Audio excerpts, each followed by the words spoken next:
Ada apa nih di dunia internasional? Ya ini gonjang-ganjing dunia kayaknya, bakal ada perang dingin ketiga. Rakyat Amerika harus merasakan, perih-perih dikit lah Oh gitu. demi, apa namanya, timbal balik yang lebih banyak.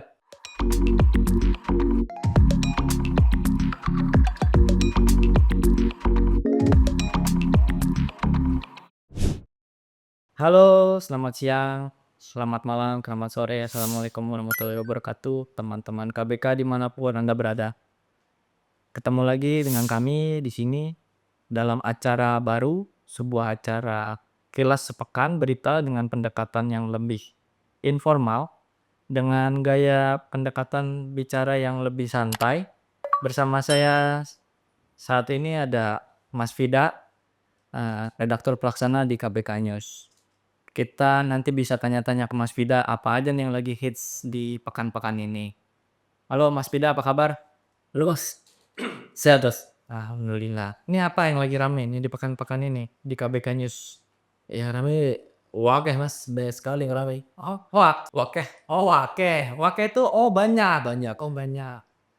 jadi ada salah satunya LPG 3 kilogram, Kenapa LTG 3 kilogram? itu sempat beberapa hari lalu langka karena Menteri SDM, mengeluarkan kebijakan melarang pengecer seperti warung Madura, warung lontong. Menteri SDM sekarang siapa sih? Pak Bahlil. Oh Bahlil. Oh maaf. Pak Bahlil Lahadalia. Lahadalia. Oke. Jadi pengecer dilarang menjual gas 3 kilogram bersubsidi. Kenapa? Karena dianggapnya harga di pengecer itu terlalu mahal. Seharusnya 12.500 hingga 13.000, di pengecer bisa 20.000 sampai 25.000. Itu. Jadi langkah itu diambil untuk mencegah harga di pasaran tuh tinggi gitu ya maksudnya? Salah satunya seperti itu. Kemudian juga menurutnya biar subsidinya tepat sasaran.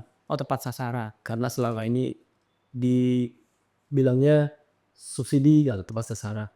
Mungkin yang kaya-kaya kayak Oh ya artis. kayak pernah kita lihat waktu itu sempat viral ya salah satu artis dia bikin konten lagi masak di dapur, netizen jeli ngelihat gasnya pakai gas melon. Iya makanya. Ya kan selama ini banyak yang tidak tepat sasaran, yang justru rakyat miskin dan pedagang kecil UMKM yang bisa menikmati itu tidak bisa menggunakan gas 3 kilogram. Oke, terus sekarang gimana perkembangannya jadi setelah itu? Setelah itu beberapa hari kemudian Presiden Prabowo mencabut larangan itu dan meminta pengecer diizinkan kembali berjualan. Oh jadi peraturannya hanya berlaku waktu itu 1 hari jadinya? Ya mungkin 2-3 hari lah. Oh gitu. Setelah itu tiba-tiba Presiden Prabowo bilang Diintervensi langsung sama Presiden Prabowo agar melalui wakil DPR bilangnya ya sekarang berani. kita berharap semoga gas LPG 3 kilogram tidak menjadi susah didapatkan karena kebetulan di rumah nih gas masih ada jadi saya sih belum ngerasain repot ngantri-ngantri gas. Oke, selanjutnya terus ada berita apa lagi sih Mas Pida? Berita kedua dari dunia internasional. Ada apa nih di dunia internasional? Ya ini gonjang-ganjing dunia kayaknya, bakal ada perang dingin ketiga. Perang Dingin Ketiga. Oh, Perang Dingin Jilid 3 antara siapa ini? Amerika dengan Uni Soviet kah lagi atau gimana? Bukan, antara Amerika dengan China Oh, Amerika melawan Cina. berkaitan dengan, perang dagang. Oh, perang dagang. Ini ibaratnya Trump Jilid 2 soalnya ya. Iya, jadi Presiden Trump, mengumumkan tarif dagang terbaru, menaikkan tarif impor dari Meksiko, Kanada, hingga Cina. Itu dampaknya kenapa sih kalau tarif impor dinaikin itu?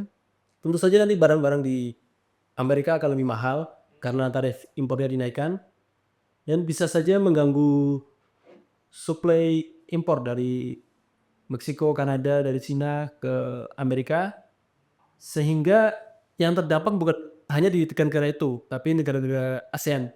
Karena seperti kita tahu negara-negara ASEAN juga mengimpor bahan baku untuk membuat barang-barang yang dijual oleh Cina, Kanada, dan Meksiko. Seperti bahan baku mobil, bahan baku baterai, seperti itu. Tapi itu bukannya nanti nyusahin masyarakatnya juga, Fit. Maksudnya jadi nanti barang-barang yang masuk ke Amerika kan terbatas. Akhirnya harga jadi naik juga kan di dalam negeri. Presiden Trump bilang rakyat Amerika harus merasakan perih-perih dikit lah Oh gitu. demi apa namanya timbal balik yang lebih banyak gitu menurutnya, karena selama ini mereka merasa terlalu gampang dimasuki barang impor sehingga barang-barang dalam negeri tidak terserap. Namun akibat pengumuman Trump ini, Meksiko dan Kanada langsung bersikap, mereka melakukan negosiasi. Akhirnya tarif di Meksiko dan Kanada ditunda dulu.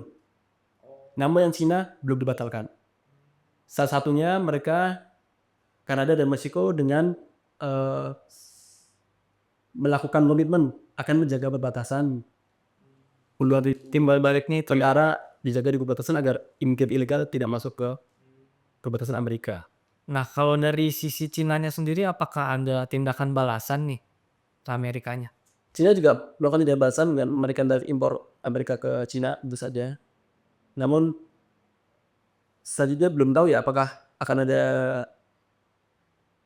apa namanya tindakan lain-lain, karena yang pasti kalau tarif dagang ini berlaku mungkin sebentar lagi akan terkena ke imbasnya ke ASEAN dan Indonesia. Oke, itu berita kedua ya. Terus apalagi yang lagi hangat nah di pekan-pekan ini? Iya nih, kementerian pada pusing Kementerian pada pusing. Kenapa? karena anggaran dipangkas. Oh, anggaran dipangkas. Emang berapa besar itu ya pantasnya itu? Presiden Prabowo memangkas anggaran hampir 360 triliun. 360 triliun. Gede juga ya. Iya, anggaran dari Kementerian PUPR, Kementerian PU besar ya, Pekerja Umum, Kenapa? Kok PU 300 triliun lebih. Jadi tidak spesifik satu kementerian, hanya semua kementerian dipangkas, namun hitungannya beda-beda. Namun saya juga belum tahu berapa banyak yang dipangkas. Kenapa yang dipangkas segini, kenapa dan A segini, B segini, saya juga belum tahu. Nah, itu nanti pengaruh nggak tuh ke kualitas pelayanan publik tuh? Ya itu sudah tahu kan ya, karena BKN sendiri sudah mengeluarkan surat edaran PNS-nya bekerja 3 hari doang sama seminggu di kantor, 2 harinya diganti dengan BFA. Kalau lagi kondisi nggak dipotong aja kita kalau ngurus KTP biasanya di kelurahan tuh lumayan lama. Nih apalagi kalau kayak gini nih. Mudah-mudahan sih nggak terlalu lama ya. Iya makanya tuh, justru ya semoga tidak berdampak langsung. Oke, itu ya tadi yang berita ketiga adalah tentang pusingnya lembaga-lembaga, kementerian dan ini lembaga negara ya karena budgetnya dipotong oleh presiden. Berita keempat ada apa lagi nih? Penembakan WNI di Malaysia, Oh iya yang waktu itu ramai tuh. Gimana tuh? ternyata korbannya sekarang jadi 2, awalnya 1. Oh yang meninggal 2. Jadi baru saja yang dirawat kritis akhirnya meninggal. 1 lagi masih ditahan di Malaysia. Pemerintah Indonesia mendesak investigasi, namun sepertinya Malaysia belum ada apa nih, Yang serius sih. serius ya, Oh gitu, belum ada niat investigasi yang serius nih. sepertinya seperti itu. Mudah-mudahan sih segera ada nih ya, titik cerah nih dari kejadian ini nih. Ada 2 orang WNI yang meninggal ya. Iya. Nah, yang terakhir gimana nih? Ada apa?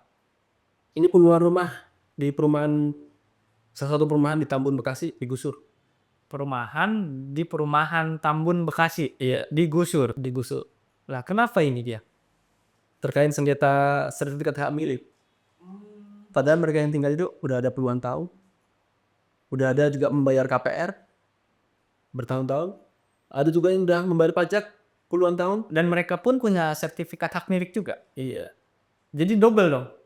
Dan itu kata BPN tidak merasa berkepentingan di situ, karena menurutnya masalah itu ada pada ahli waris yang tiba-tiba menjualkan tanahnya.